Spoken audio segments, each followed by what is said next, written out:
Okay, perfect. This is Jordan. Welcome, everybody. This is Jordan with Disc Golf Heaven, and today I am honored and very pleased to bring you an interview with the authors of the definitive guide to disc golf, Justin Menickelli and Ryan Slim Pickens. Before we get started, thank you both for being here. I really, really appreciate your time and effort that you put into creating something that obviously is full of passion. So welcome. Thank you, Jordan. Thank you very much for having us. Absolutely.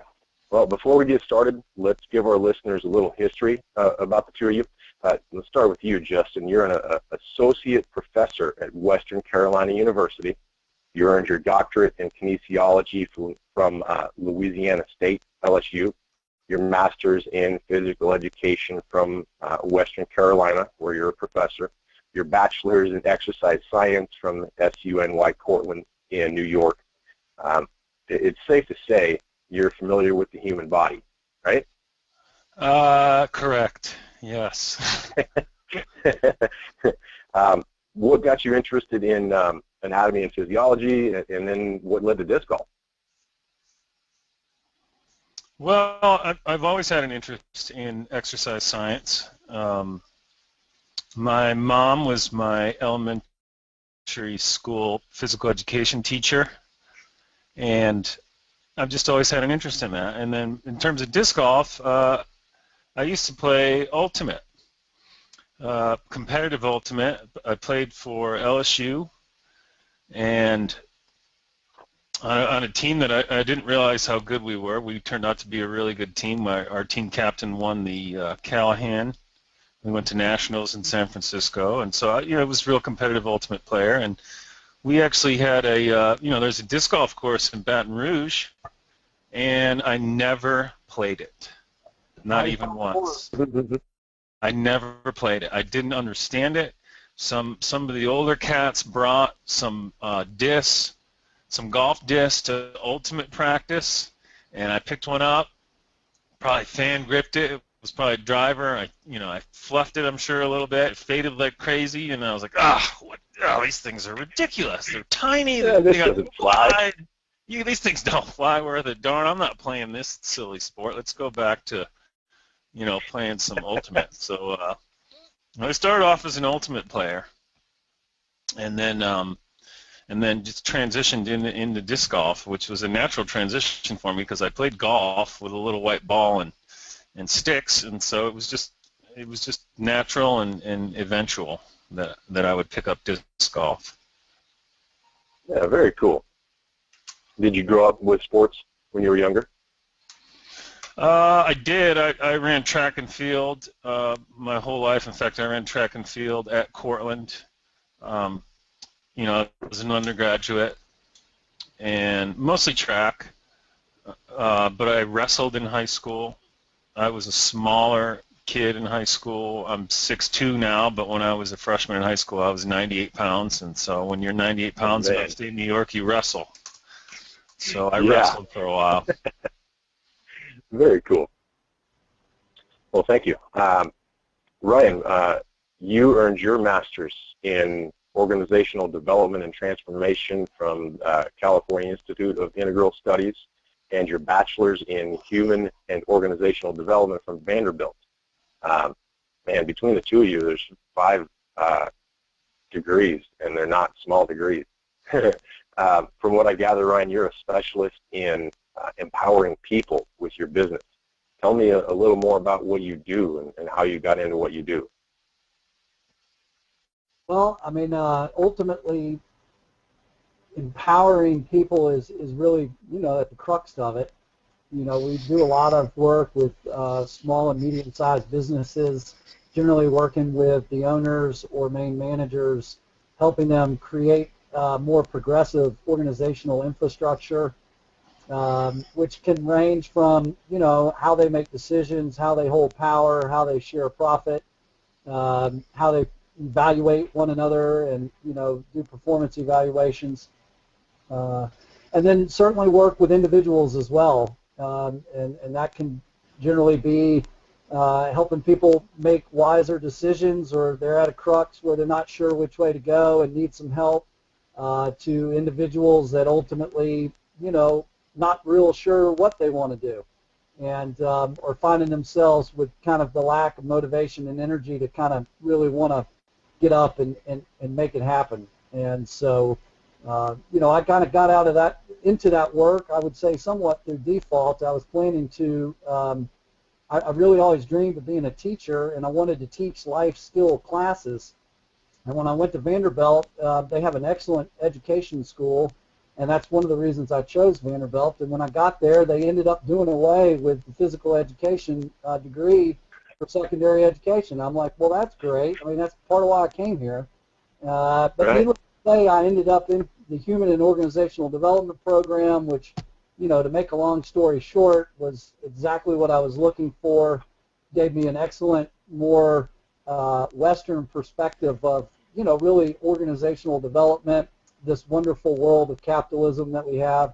And then my master's degree from the California Institute of Integral Studies is basically the same degree. However, it is really more about empowerment and comes really from more Eastern, philosophical sort of pedagogy. And so ultimately, they see work and the world of work very differently and from a different paradigm, and it's definitely not capitalistic. I'd say it's more in the socialist realm of the way they look at things. So it's kind of interesting having the two degrees coming from different orientations, which has kind of given me a unique perspective of how to, help companies that maybe are traditional at this point make a move into being, more progressive and up with what's happening, now in society and moving forward. So.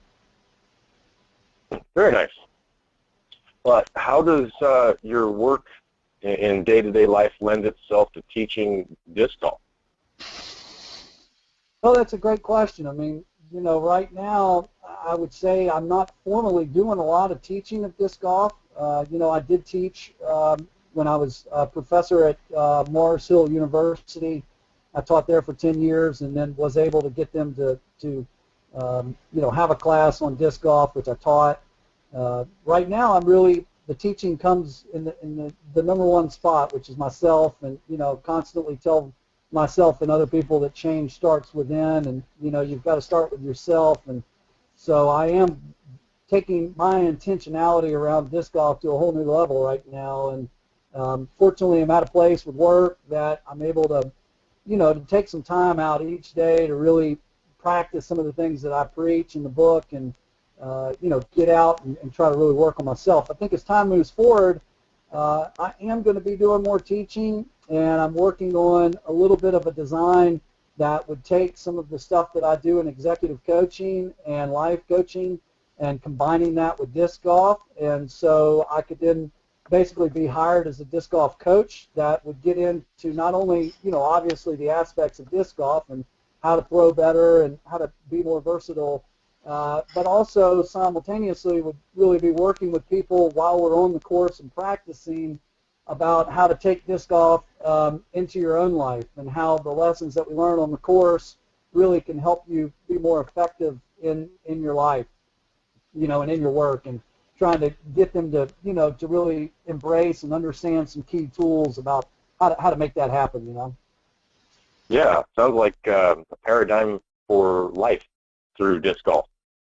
That's pretty common. A lot of people find that it can be a huge relief, and a way to get away and escape at times. I know it was for me in my history, still is at times.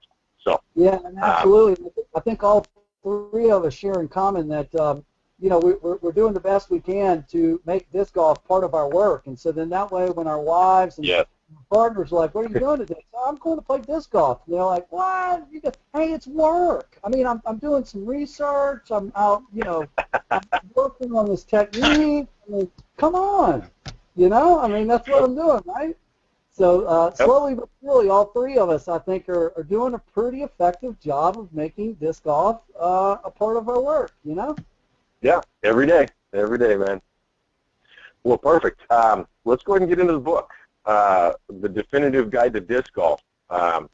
Man, you guys have put obviously a ton of work into this publication.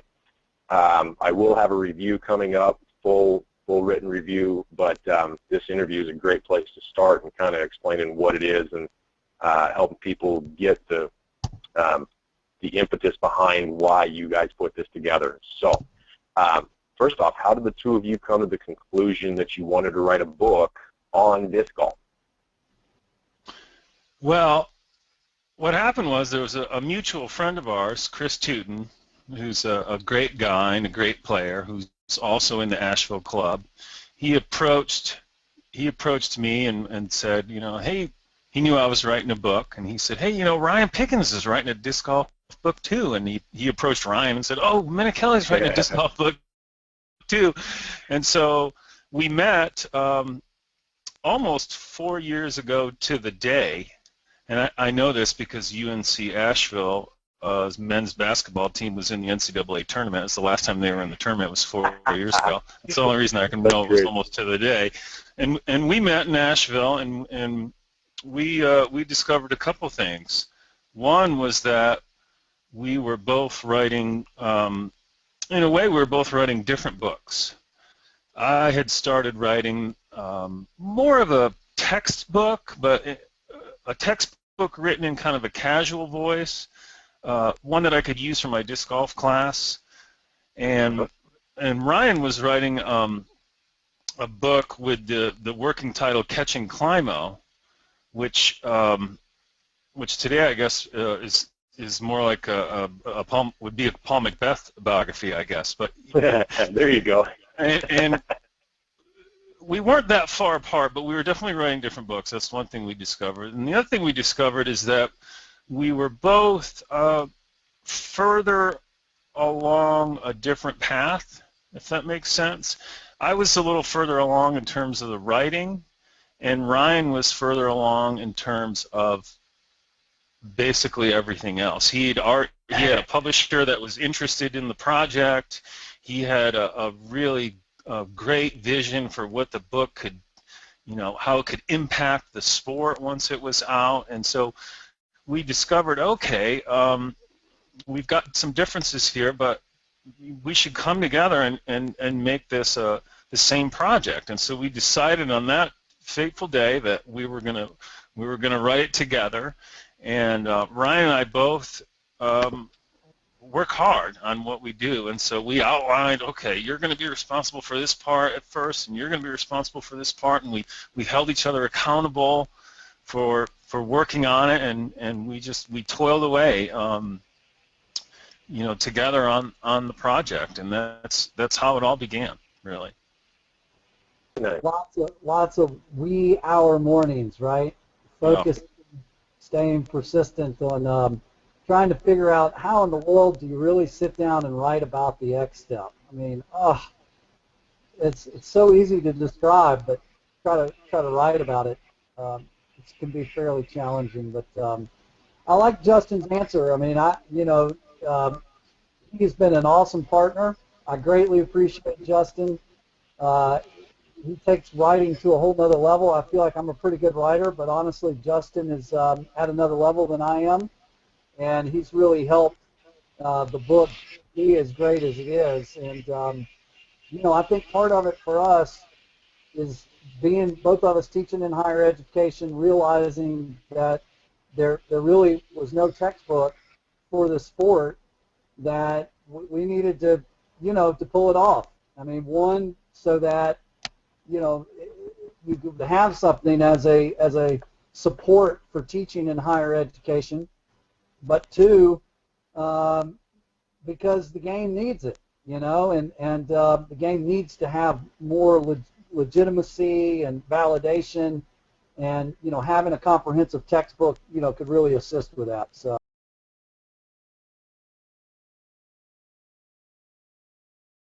Yeah, I agree, Ryan. Okay.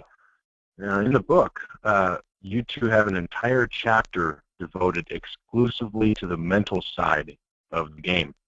specifically the 10 essential lessons ranging from goals and practice to self-confidence and even creativity. Almost sounds like a self-improvement book, but that's not a bad thing, trust me. I have to mention that is one of my favorite chapters, by the way. Tell me, how did that chapter come to be? So, I mean, there's no doubt about it that, perception is everything. And, being in the line of work that I'm in with strategy and organizational development and coaching, I've done a lot of studying around, what your mind does and how your mind affects everything in your life and in your work. And, that really was the emphasis to make sure that we had at least one chapter. And in actuality, I think, correct me if I'm wrong, Justin, but I think we had more like 2 to 2.5. I had a whole lot of other stuff that ultimately got cut.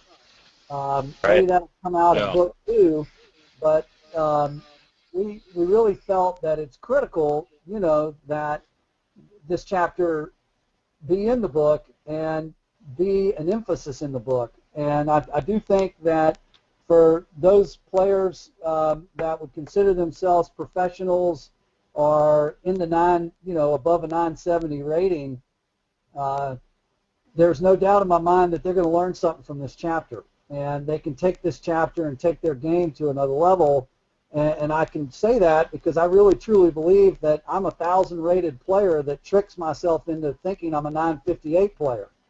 And so I'm really continuing to learn because I've grown up being so competitive and focusing so much on winning that I'm really having to retrain myself, and it's a journey. It takes time to not worry about the competition and to not worry about winning and to not be thinking about any of that while I'm playing and I'm on the course, and to really just focus on the key elements of being present and really the process of throwing the disc and enjoying myself while I'm out there. And I know that when I'm mentally in the right game and I'm focused in the right way, I have 1,000 rated rounds all the time. And it's when I trip myself up in my mind that, it shifts. And certainly, of course, we're not the first authors to emphasize how important the mental aspect is. And there are countless other books that, can really help. I mean, one of the ones that, is that I've enjoyed over time is the Inner Game of Golf, written by Tim Calloway. And it's a pretty heady book, and at the same time, some really important lessons there. And I'm just now finished another book that is just absolutely phenomenal called The Warrior Athlete, written by a man that's based out of California, and it's an older book in the 80s. But, I just continue to learn, and I guess I can end on that the more that we learn to quiet our mind and the more that we learn to be present with what I would call the divine energy that always surrounds us and that's within us, that miracles start happening and flow begins to happen, and we can execute at levels that we would have never thought were possible. So hopefully it sounds like, Jordan, you really like that chapter, and hopefully other readers will really get a lot of that and begin to see that disc golf is a wonderful game, but that while you're playing disc golf, you can also, really be practicing what you're doing in your life and take your life and your work to a different level as well. Yeah, that's a great way to say it, Brian. How about you, Justin? Why is the mental game so important in the book for you? Well, I think it's interesting. I don't think that it's any. I don't think it's by chance that chapter was maybe our strongest collaboration of any of the chapters. I mean, we went back and forth on that chapter, and I came at it from maybe a slightly different perspective. I took a lot of advanced psychology classes when I was working on my PhD at LSU, and so I came at it from a slightly different direction, and it is one of the better chapters for sure. It's one that could stand alone. It's one that if we tweaked it, Yes. or if we chose to tweak it, we could have published it elsewhere for sure. It just was. It required a lot of work because Ryan and I went back and forth on the language and on the organization, like maybe more than any other chapter. We went back and forth on that chapter. It was a very collaborative effort, and Ryan brought a lot to the table on that chapter. I mean, and we both did. It was joy really to do because of the collaborative effort, I think. Mm-hmm. Perfect. Justin, you mentioned earlier the title Catching Climo. I understand, Brian, that was a working title of your book before you two got together. How did that title of Catching Climo come about? Well, in my own life, it's not about catching anybody, man. It's not about trying to compete against Ken Climo. And the more I think about Ken Climo or anybody else, then the less I'm going to be in my best. And so, I'm glad we moved away from that title because I really do truly believe that I don't need to think about my competition. I need to be out there, and sure, they're all great and can be a joy to be with. But while I'm playing and in a competition, I just need to focus on being present and not even considering what the other players are doing or how they're shooting. And so Catching Climo is kind of in some ways contradictory. Mm-hmm. Kind of the antithesis of focusing on your own game, letting somebody else in your mind. That's right. Be it the best player in the world or not. Perfect. Let's see. Justin, you were presented the Educational Disc Golf Experience Award by the PDGA last year in 2015 for teaching disc golf to young people and growing the sport. First off, congratulations there. Thank you. Thank you. Yeah. How do you see the growth of the programs like Edge and other youth movements in disc golf impacting the growth of the game here in the future? Well, I think Edge and programs like it, they're tremendous for the growth of the sport because you grow the sport from the bottom up. You get kids interested in disc golf, playing disc golf, watching disc golf, and I think that's critical. And the Edge folks are great. Every one of them, they're all great. They do a super job. And I think one thing they do that people don't realize, and I think this is maybe what they do best, is they've done the math. It's pretty simple math if you think about it. If you are a social studies teacher or a math teacher or a language arts teacher, then you will impact maybe 50 students. You'll impact them significantly. My wife's a language arts teacher, and they're very important folks. But you're looking at impacting maybe 50 total students. If you are a physical education teacher, then the average student impact is around 300 students. So you're going to reach 300 potential students. And so if your social studies teacher says, man, Christopher Columbus really wasn't all that cool. For example, you're gonna take that home and say, oh man, maybe Christopher Columbus really wasn't that cool. If your PE teacher says, hey, disc golf is really cool, you're gonna take that home and say, oh man, disc golf is really cool. And so the impact is substantial. And so the Edge folks do a really good job of reaching out to physical education teachers throughout the country and turning them on to disc golf. And that is just really taken off because, as you know, disc golf is really inexpensive compared to other sports, and PE teachers and teachers in general are, they're faced with these budgets that just put real restraints on them. And so when you say, here's an activity that is inexpensive, that all your kids can do, they gravitate to it, and so it's taken off in public schools and private schools certainly too. It's just taken off in the schools, and I think that's what Edge really does super well, and I think it's really important. I think that's how you grow the sport, is you teach children about disc golf, how to play, and they end up watching disc golf and playing disc golf, and then the growth rate is just staggering because of that. Yeah.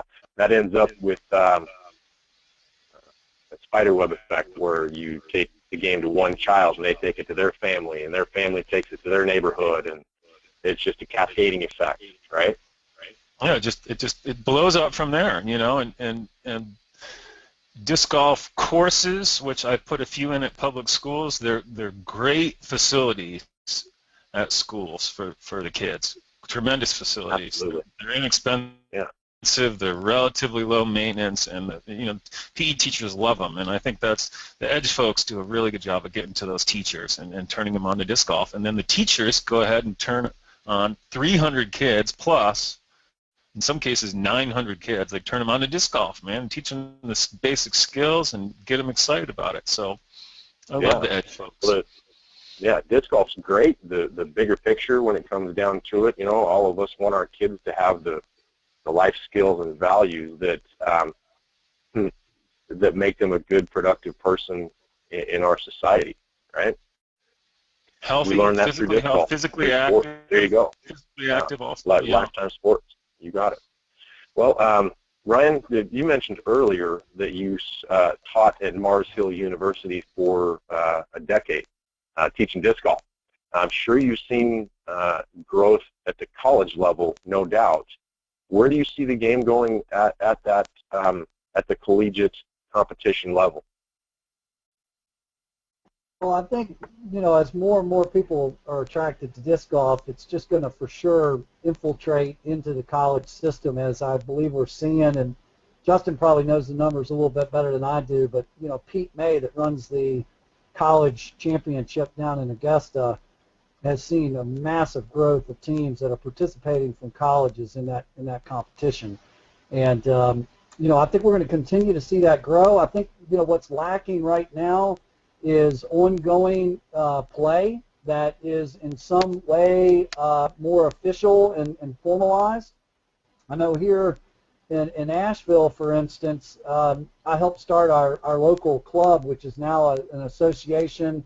We were able to, to get the 501c3 documentation done, and so now the club is called the Western North Carolina Disc Golf Association. And, not to get into a lot of detail, but for those that do or don't know, to be a 501c3, you have 3 different buckets you have to be in to get that status with the federal government, and one of them is educational.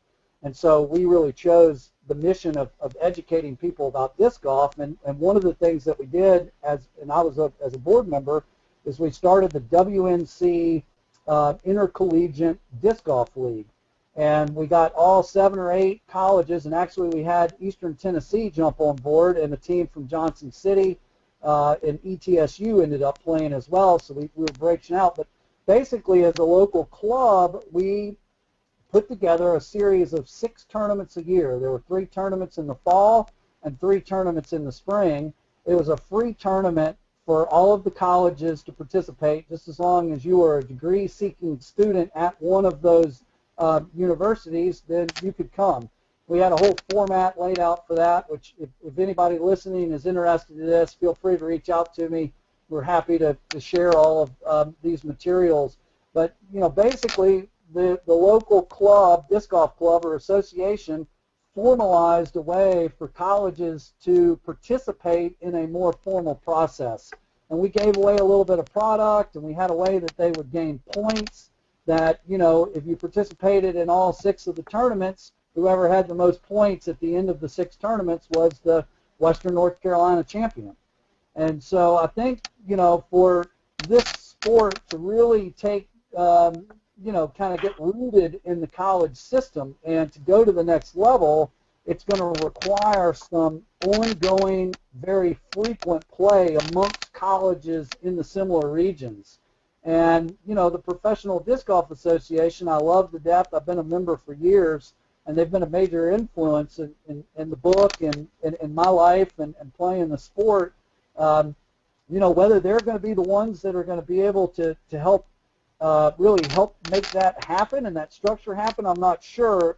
I do know that for any local club that wants to be more legitimate, they can become an educational association, and they could run a league like this as one of their steps, to demonstrate that they are helping with the mission. And, could do a free clinic before each of, the little events and tie it in with education. But I do think that it's going to be important for local clubs and associations across the country to step up and to start putting together some more formalized events for college students. And then that way it starts to grow further, and then you start having qualifiers to get into Pete May's, tournament in Augusta, and then it all of a sudden starts to get even more competitive, Yeah, absolutely. So what you're telling me is the structure is the most important thing at this point at the college level of disc golf. Is that right? I would say so. I mean, I do think it is also part of the universities, educating the university and the folks that are, in health-related majors to make disc golf a legitimate course. Justin and I both have done that. Of course, Justin currently teaches at Western Carolina University and teaches disc golf there. And even though I wasn't hired as a disc golf teacher at Mars Hill College, I was in the business department for 10 years. It was an easy class for me to help get implemented. So I do think another key step is that the colleges need to step up and have a class for credit. Really, for the college campus, if most colleges have a fair amount of property, it's a no-brainer for them to put in a disc golf course on their campus as a student activity, which is what we did at Mars Hill College, and of course Western Carolina University has done that as well. But this is a simple thing that a college can go buy 18 baskets, can get a course actually on their campus. It's now another student activity for the kids on campus. And then, they have a class. And so that also will help. But simultaneously, I think that the local clubs and the structure, we need to have a structure to have more competitive play amongst colleges so that they don't have to wait for just one championship every year. They're participating as any other college sport, doing things that are on a more consistent basis and, allow them to compete against other colleges more consistently. Right. That will feed down into the high school ranks, down into even middle school and grade school eventually, that will all support that structure system up to the collegiate level of competition. That's so, right. Man, you guys have done a ton of work. Back east is a completely different approach to disc golf than it is here in the West. I'm in Boise, and we just don't have the college support yet. It's growing, obviously. Where you are in North Carolina, it's one of the meccas of disc golf in the U.S. So, man, that's amazing work. Great job. And Jordan, just let me say one other thing about that. I mean, if y'all don't have a lot of momentum going in that area, I highly encourage yourself and anybody else that's listening. I mean, the key is being proactive and really, y'all reaching out to the colleges. Justin and I be more than willing to help, get the materials that you need. But basically, it's as simple as finding somebody at the college that is interested in the sport, and then you're submitting an application through the curriculum committee, which is generally the case for higher education. Is they'll have a committee that serves as the curriculum committee that looks at new classes. And and you introduce the idea of them adopting a disc golf class.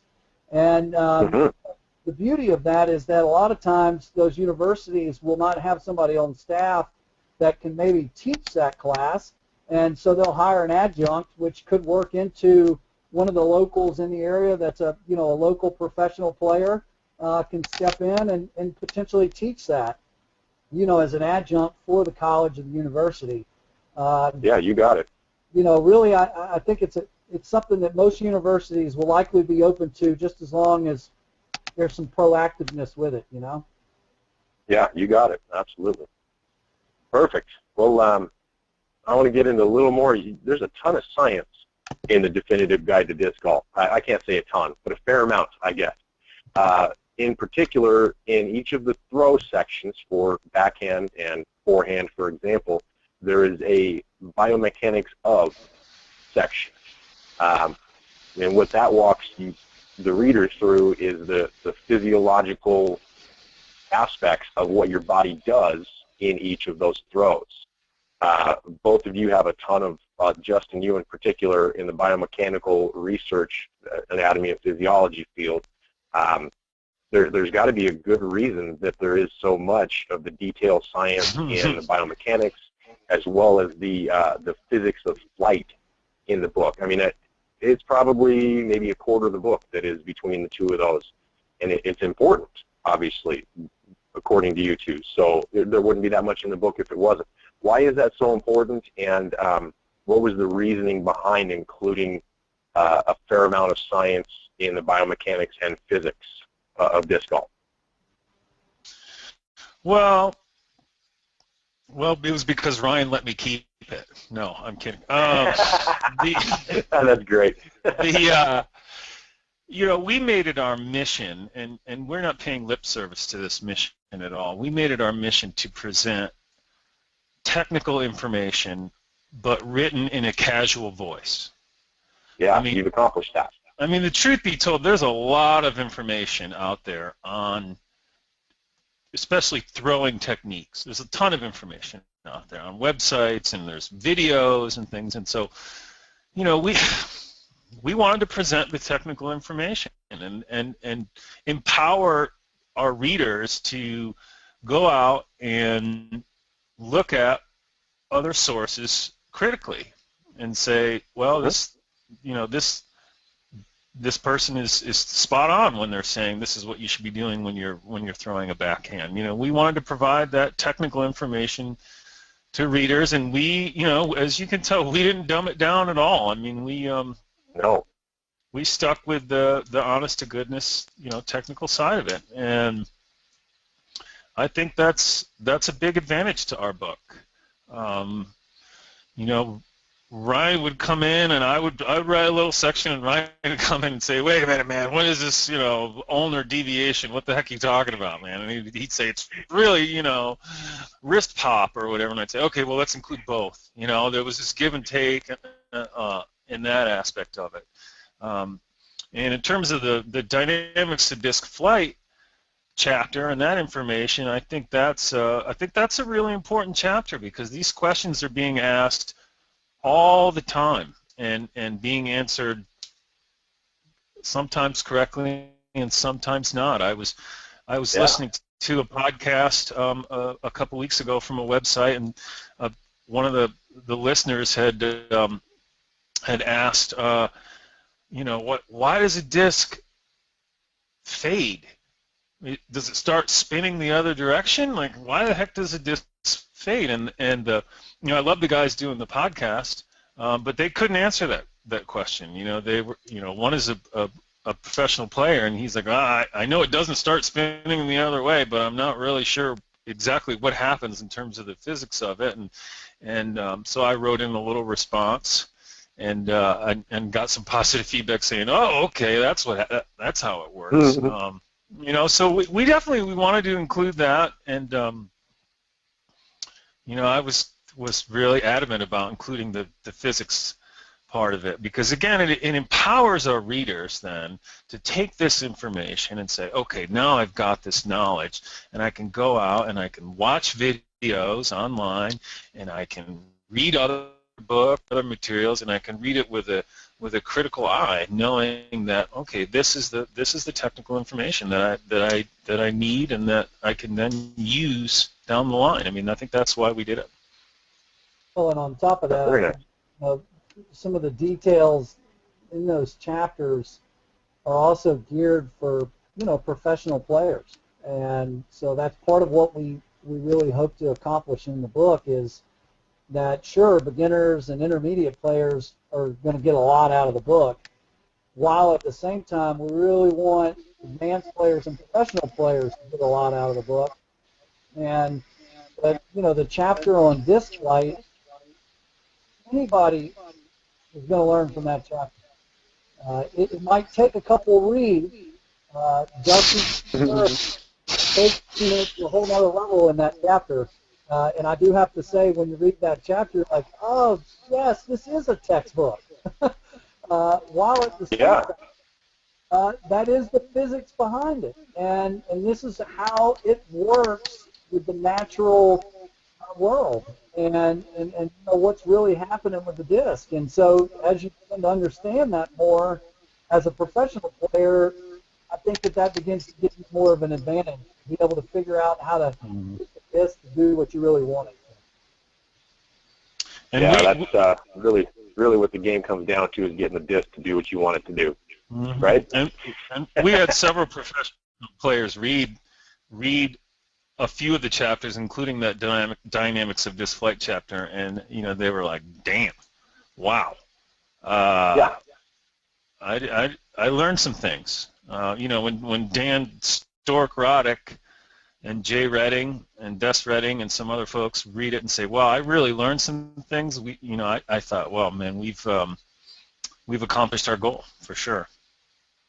Yeah, when I went through that, it was eye-opening. I was aware of pretty much everything, but yeah, it's true. There are some things there that you don't need to know to be able to throw a disc. But when you do, the whole process of making the disc do what you want it to do, it changes. So you guys have definitely accomplished your goal in having a concise and understandable text that still incorporates the real science behind disc flights and biomechanics. So, yeah, you've done it. Great job. Thank you. Yeah. Okay, before we get finished up, got a couple more questions here. Oh, yeah, one of my favorite chapters there was toward the end. It was entitled Before Every Throw. Now, this goes back to, again, I play professionally, and this process is something that when you incorporate it in your game will take you to the next level.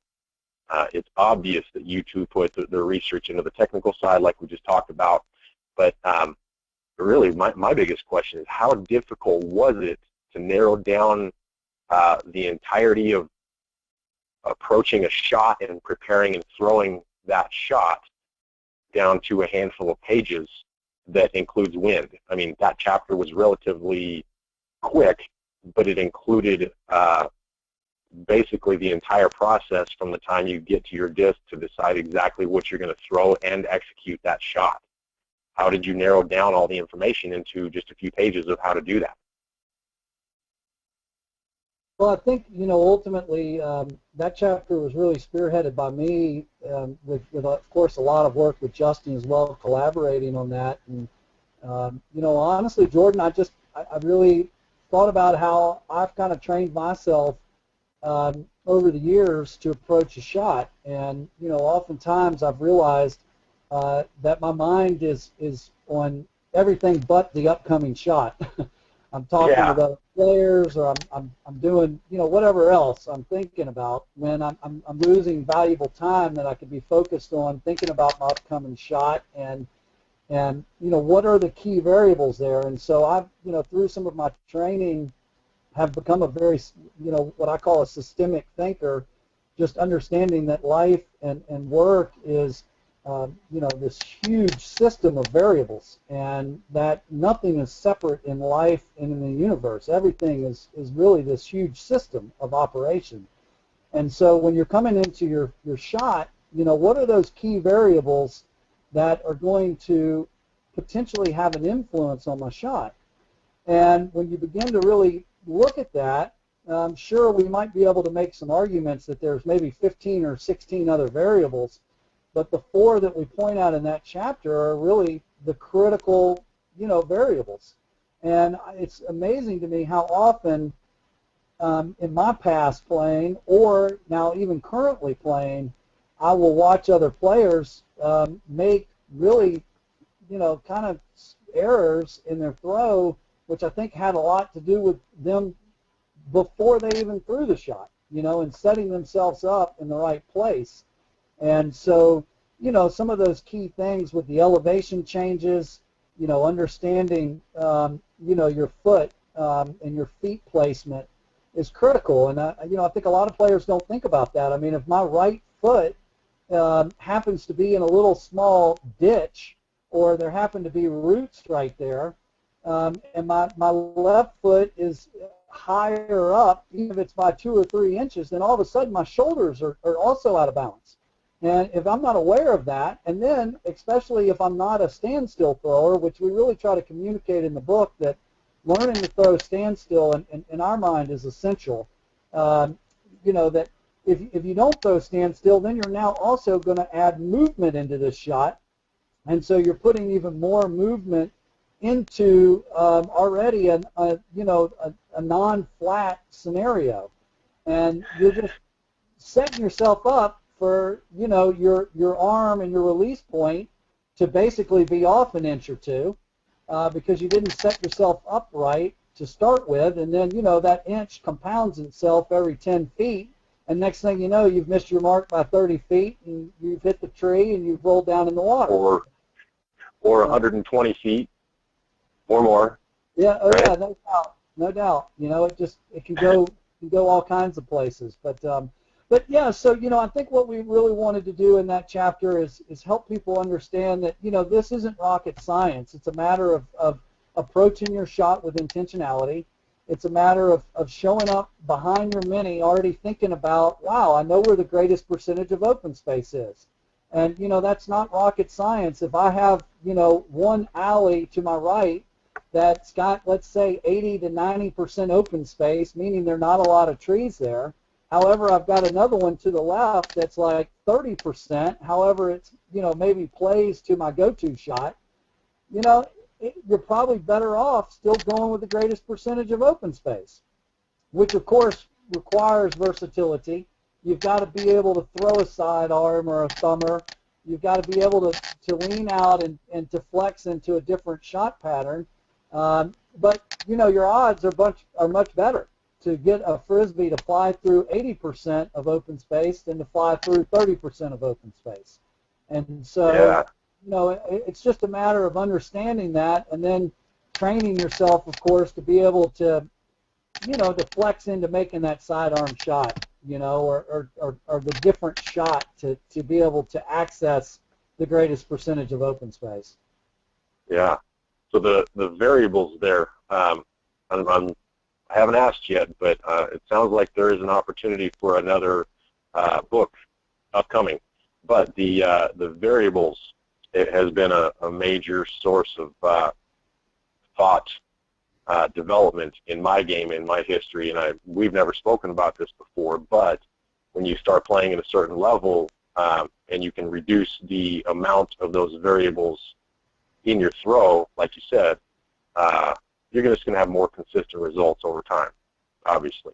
I know I'm not stating it as eloquently as you have right now or in the book, but yeah, that process is a necessary one in playing at a high level on a consistent basis.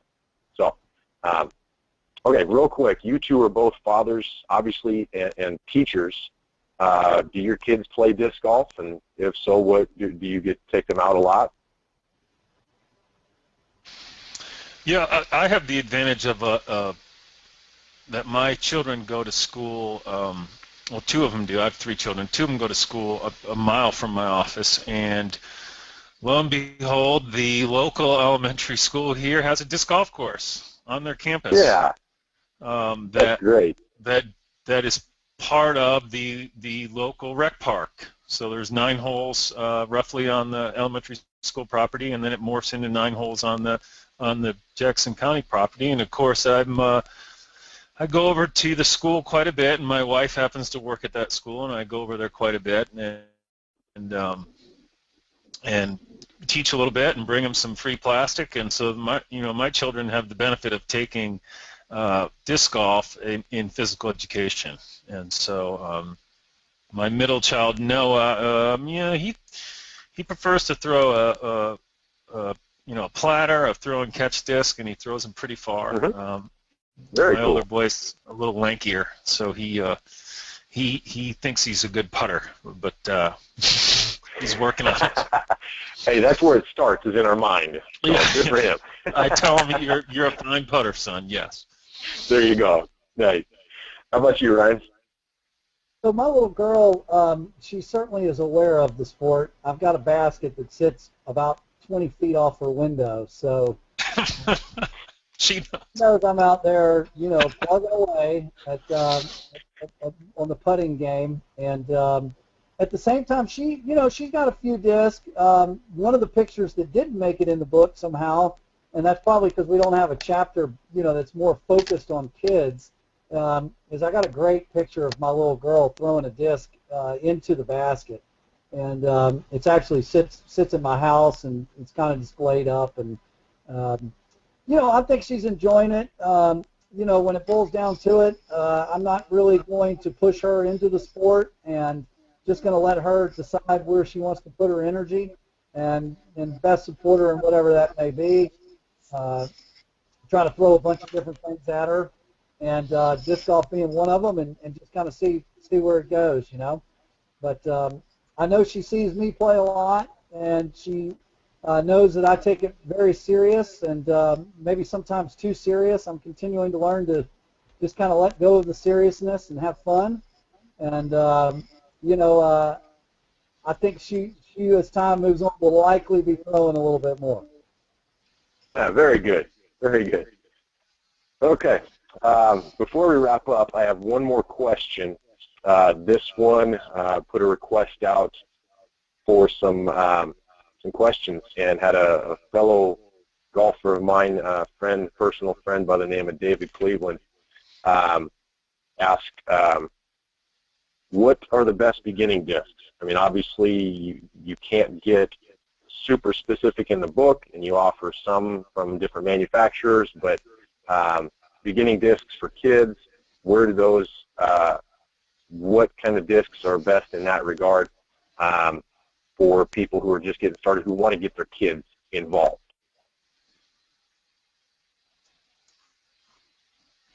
I would say, I'd say, Jordan, the answer to this, I'm sure, as well as we do. It's something understable with some glide.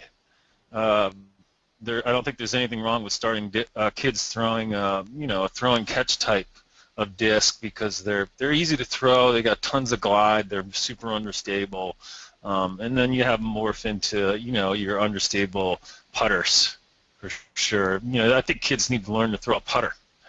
You look at the pros, right? Where are they throwing? I joke around with people, especially some of the better pros who can throw their putter 300 feet. I say, what was that? Oh, it was a putter. 400. Oh, okay. Yeah, 400 foot putter shot. So I'd say, start them on putters for sure. Understable putters. That's just, Ryan, what do you think? Yeah, I mean, I definitely have a lot of respect for all the manufacturers, and in the book I think did a very good job of not playing to one manufacturer over the other, and we appreciate all that they do for the sport and giving variety. And at the same time, I'm a firm believer it's not the disc, it's all in the form. And so I do agree with what Justin's saying. An understable disc, regardless of the make, is probably an easier way to start, but I would definitely start with a putter, and my advice would be is absolutely no run-up in your throws until you know how to throw it 200 feet straight, flat-footed and standstill. And once you get the standstill down, and you have your standstill down, then you begin to bring in your movement. And then that way you develop the proper form, and once you develop the proper form, you can start incorporating more movement. And, when it boils down to it, the standstill is going to serve you well throughout your play. And I can't say enough about that. I mean, it just amazes me how many times I see people try to run up on rooted, situations where you literally have all these roots and these crevices and these rocks, and and people feel like they have to have the step or they have to have the run-up. And I'm like, why are they doing that? You just stand still and throw it 300 feet. I mean, you don't need to be adding all that other variable in your shot, you know. So that would be my recommendation to your friend, you know, to not worry as much about the disc. Just get a putter, one that feels good, that you like. I personally like really gummy putters. I think they're really easy to throw. You know, the Omega Super Soft is a go-to of mine that I really love, which is similar to a JK AVR and similar to other manufacturers make, and it's easy to get in your hand, and then just focus on your form and focus on throwing it stand still and being able to throw the hyzer, the anhyzer, and a flat shot, and then from there, you know, start messing around with other discs. Man, that's a lot. Asking what one disc to start with to throw an anhyzer and standing still. Thank you. That's okay. That's man, that's probably some of the best beginner's instruction you're going to find right there, Ryan. Thank you. That standstill throw really can be the basis for the building blocks of the game. So thank you. I appreciate that. Okay, that's about all the questions I have, guys. Any other details that I forgot? Anything else you'd like to mention before we wrap up? I just wanted to say thank you to the Professional Disc Golf Association for their endorsement of this book, and thank you to Triumph Books, the publisher, which is out of Chicago, which is a tremendous publisher. If you checked out their website, Jordan, you saw that they are the leader in sports publishing, and in fact, they've actually published the rules of tennis, and they've worked in the NFL and the NHL and Major League Baseball, and you know, their authors are Arnold Palmer and just a lot of folks. So we're happy to be working with them, and we're happy for the PDGA for sure. Absolutely. Yeah, and I mean, how about you, Ryan? I was going to say that, you know, similar to what Justin's saying, just highly encourage people to get involved with their local club, their local association, which means that, you know, ideally you're going to need to probably join, spend some money, and, you know, also become a member of the PDGA, the Professional Disc Golf Association. I mean, I can't think, you know, if you in our book, if you look at the acknowledgement section and you really read that section, we really thank a lot of people. And I know in my history and the influence of this book really stems from being a member of the Professional Disc Golf Association now for almost 20 years, you know, reading the magazine. And I started in Nashville, Tennessee, and the club in Nashville and the group of players there, you can't say enough about those guys. And you know, this is really the grassroots effort is really where the game is going to be able to go to the next level, and what that's going to require is for, you know, people to step up and to join their local club, help make it an official, more formalized group, whether that's a not-for-profit or not, and to join the Professional Disc Golf Association and to, you know, to put some energy and some money into this to help us get our numbers up and to help the movement kind of go forward. And, you know, that's one of the things that I think Justin and I really were adamant about, and one of the main reasons we chose Triumph as a publisher is we really want disc golf we want the book to have more impact on disc golf and to take the sport to another level. And we're hoping that Triumph can help us do that, help us get into some markets where disc golf's not at this point, and you know, make sure that everybody knows that that's what this is. And, you know, if I'm going camping and I have my little pop-up basket down next to the river, that I don't have the camper next to me come up and asking, hey, man, is that a bird cage over there? I was trying to figure out what that thing was. I literally had somebody ask me if my basket was a bird cage. I'm like, are you kidding me? Like, there are people that don't even know that the sport exists still.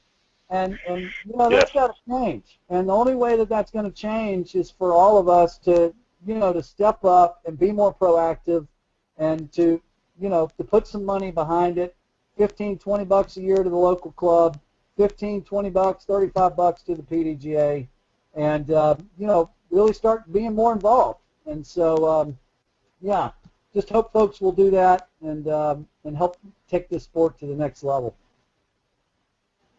Well, there it is, the definitive guide to disc golf. You two have done a heck of a job putting together a quality publication with the help of Sam over there.